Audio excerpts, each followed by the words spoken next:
Friends, Radhe Radhe सभी को। हम आज बृहस्पतिवार की कथा कहेंगे। तो बृहस्पति का दिन बहुत ही अच्छा होता है। इस दिन व्रत करने से सारी मनोकामनाएं पूर्ण होती हैं। इस दिन हमें पीले वस्त्र पहनने चाहिए, पीले फलों का प्रयोग करना चाहिए और चंदन का प्रयोग चंदन से पूजन करें और कथा सुननी चाहिए। इस कथा को जो भी सुनता है और कहता है ना, उसकी सारी इच्छाएं पूरी होती हैं। तो भारतवर्ष में एक राजा राज्य करता था। वह बड़ा प्रतापी और दानी था। वह नित्य गरीबों और ब्राह्मणों की सहायता करता था। यह बात उसकी रानी को अच्छी नहीं लगती थी। वह न ही गरीबों को दान देती और न ही भगवान का पूजन करती थी और राजा को भी दान देने से मना किया करती थी। एक दिन राजा शिकार खेलने वन को गए हुए थे तो रानी महल में अकेली थी। उसी समय बृहस्पति देव साधु के भेष में राजा के महल में भिक्षा के लिए गए और भिक्षा मांगी। रानी ने भिक्षा देने से इनकार किया और कहा कि साधु महाराज, मैं तो दान पुण्य से बहुत तंग आ गई हूँ। मेरा पति सारा धन लुटाता रहता है। मेरी इच्छा है कि हमारा सारा धन नष्ट हो जाए, फिर न रहेगा बांस और न बजेगी बांसुरी।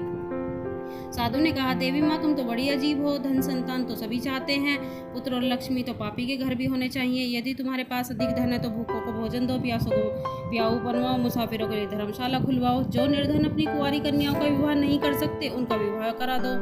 ऐसे और कई काम हैं जिनके करने से तुम्हारा यश परलोक में फैलेगा।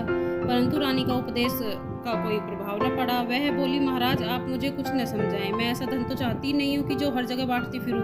साधु ने उत्तर दिया, यदि तुम्हारी ऐसी इच्छा है तो ऐसा ही होगा। तुम ऐसा करना कि बृहस्पतिवार को घर लीपकर पीली मिट्टी से अपना सिर धोकर स्नान करना और भट्टी चढ़ाकर कपड़े धो लेना। ऐसा करने से आपका सारा धन नष्ट हो जाएगा। इतना कहकर साधु महाराज वहाँ से चले गए। जैसे वह साधु कहकर गया था, रानी ने वैसा ही किया। 6 बृहस्पतिवार भी बीते थे कि उसका समस्त धन नष्ट हो गया और भोजन के लिए दोनों तरसने लगे। सांसारिक भोगों से दुखी रहने लगे।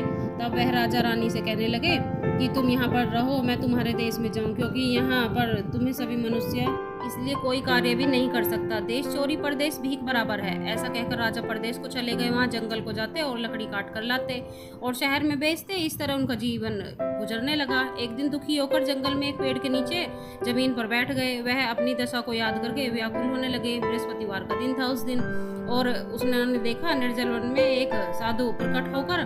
वहाँ साधु भेष में स्वयं बृहस्पति देवता थे। लकड़हारे के सामने आकर बोले, लकड़हारे, इस सुनसान जंगल में तू चिंता मगन क्यों बैठा है? लकड़हारे ने दोनों हाथ जोड़कर प्रणाम किया और उत्तर दिया, महात्मा जी, आप सब कुछ जानते हैं, मैं क्या कहूँ? यह कहकर रोने लगा और साधु को आत्मकथा सुनाई अपनी। महात्मा जी ने कहा, तुम्हारी स्त्री बृहस्पतिवार के दिन भगवान का निरादर किया है, जिसके कारण रुष्ट होकर तुम्हारी यह दशा कर दी है। अब तुम चिंता को दूर करके मेरे कहने पर चलो, मैं तुम्हारे सब कष्ट दूर कर दूंगा। भगवान पहले से भी अधिक संपत्ति देंगे तुम्हें। तुम बृहस्पति के दिन कथा किया करो। 2 पैसे के चने और मुनक्खा मंगवाकर प्रसाद बनाओ और शुद्ध जल से लोटे में शक्कर मिलाकर तैयार करो अमृत को। कथा के पश्चात अपने सारे परिवार और कथा सुनने वाले प्रेमियों में अमृत और प्रसाद बांटकर आप भी लो। ऐसा करने से भगवान तुम्हारी सारी मनोकामनाएं पूरी करेंगे। साधु के ऐसे वचन सुनकर लकड़हारा बोला, प्रभु, मुझे लकड़ी बेचकर इतना पैसा तो नहीं मिलता जिससे मैं भोजन करने के बाद कुछ भी बचा सकूं। मैंने रात्रि को अपनी स्त्री को व्याकुल देखा है। मेरे पास कुछ भी नहीं जिससे उसकी खबर मंगा सकूं। और साधु ने कहा कि लकड़हारे, तुम किसी बात की चिंता मत करो। बृहस्पति के दिन तुम रोजाना की तरह लकड़ियाँ काटने जाओ, तुम्हें रोज से ज़्यादा पैसे मिलेंगे जिससे तुम अच्छी तरह भोजन कर पाओगे। तथा बृहस्पति देव की पूजा का सामान भी आ जाएगा। और इतना कहकर वहाँ से वो साधु चले गए। धीरे धीरे समय जाने लगा। फिर वही बृहस्पतिवार का दिन आया। लकड़हारा जंगल में लकड़ी काटकर किसी भी शहर में बेचने के लिए चले गए। उस दिन और दिन से अधिक पैसा मिला। राजा ने चना गुड़ आदि लाकर गुरुवार का व्रत किया। उस दिन उसके सभी कलेश दूर हो गए। परंतु जब दोबारा गुरुवार का दिन आया तो बृहस्पति के दिन वह व्रत करना भूल गए। बृहस्पति देव भगवान नाराज हो गए।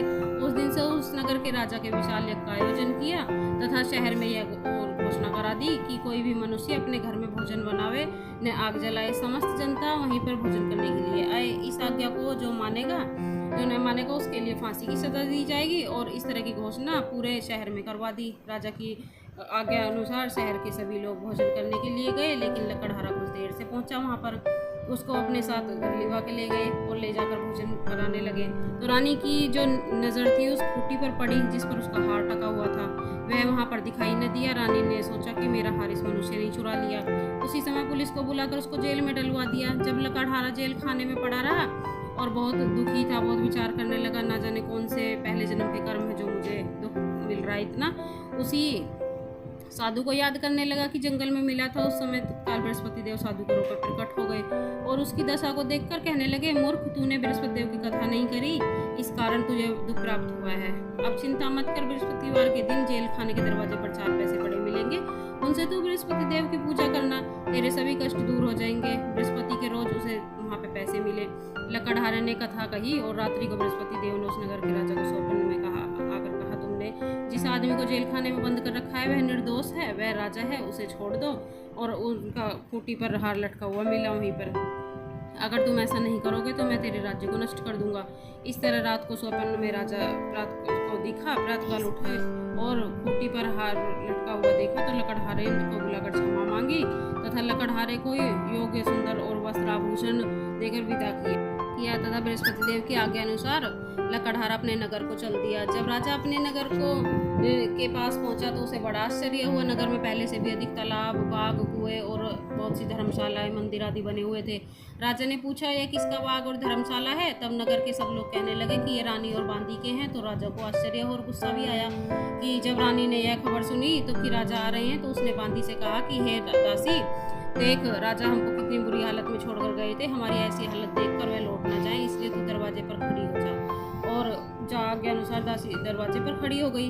राजा आए तो उन्हें अपने साथ लिवा लाई। तब राजा ने गुस्से में आकर अपनी रानी से पूछा कि यह धन तुम्हें कैसे प्राप्त हुआ, कहाँ से मिला? तब उन्होंने कहा कि यह धन सब बृहस्पति देव के प्रभाव से ही मिला है। हमें राजा ने निश्चय किया कि 7 रोज बाद तो बृहस्पति देव का पूजन सब करते हैं, लेकिन मैं दिन में 3 बार कहानी कहूँगा और 3 बार और रोज व्रत किया करूँगा। अब हर समय राजा के दुपट्टे में चने की दाल बंधी रहती थी तथा दिन में 3 बार कहानी कहते। एक रोज राजा ने विचार किया कि चलो अपनी बहन के यहाँ चले जाए। इस तरह निश्चय कर राजा घोड़े पर सवार होकर अपनी बहन के घर को भी चले गए।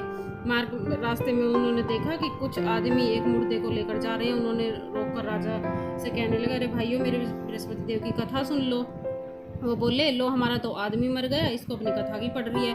परंतु कुछ आदमी बोले, अच्छा कहो, हम तुम्हारी कथा सुनेंगे। राजा ने दाल निकाली और जब कथा आती हुई तो मुर्दा ही भी हिलने लगा। जब कथा समाप्त हो गई तो राम राम करके मनुष्य खड़ा हो गया। आगे मार्ग में उसे एक किसान खेत में हल चलाता हुआ मिला। राजा ने उसे देखा और उससे बोला, अरे भैया, तुम मेरी बृहस्पतिवार की कथा सुन लो। किसान बोला, जब तक मैं तेरी कथा सुनूंगा तब तक 4 हरया जोत लूंगा, किसी और को सुनाना। इस तरह राजा आगे चलने लगा। राजा के हटते ही बैल पछाड़ खाकर गिर गए। उसके पेट में बड़ी जोर से दर्द होने लगा। उस समय उसकी माँ रोटी लेकर आई। उसने जब देखा कि उस अपने पुत्र से सब हाल पूछा और बेटे ने सभी हाल कह दिया तो बुढ़िया दौड़ दौड़ कर वहाँ घुड़सवार के पास गई और उससे बोली कि मैं तेरी कथा सुनूंगी, तो अपनी कथा मेरे खेत पर चलकर नहीं कहना।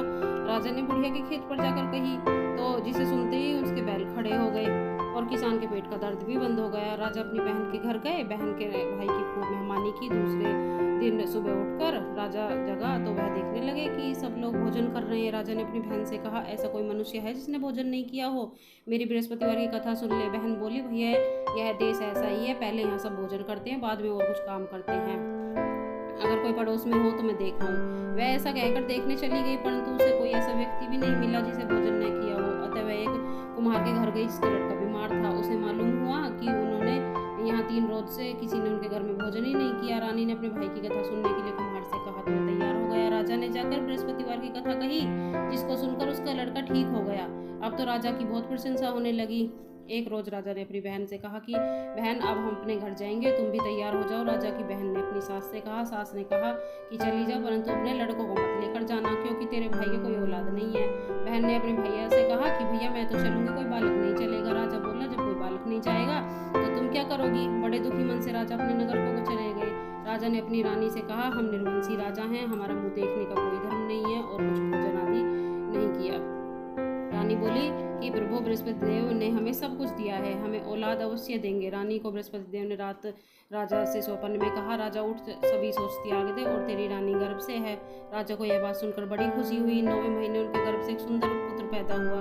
तब राजा बोला, रानी, बिना स्त्री बिना भोजन के रह सकती है, बिना कहीं नहीं रह सकती।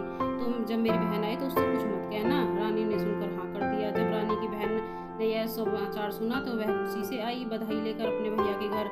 तभी रानी ने कहा, घोड़ा चढ़कर तो नहीं आई, गधा चढ़ी आई। राजा की बहन बोली, भाभी मैं इस तरह ना कहती ना तो तुम्हें औलाद कैसे मिलती? बृहस्पति भगवान ऐसे ही हैं, जिसके मन में जो कामनाएं होती है सभी को पूर्ण करते हैं। जो सद्भावना पूर्वक बृहस्पतिवार का व्रत करते हैं ना, और एवं कथा पढ़ते और सुनते हैं और दूसरों को सुनाते हैं, बृहस्पति देव उनकी सब मनोकामना पूर्ण करते हैं।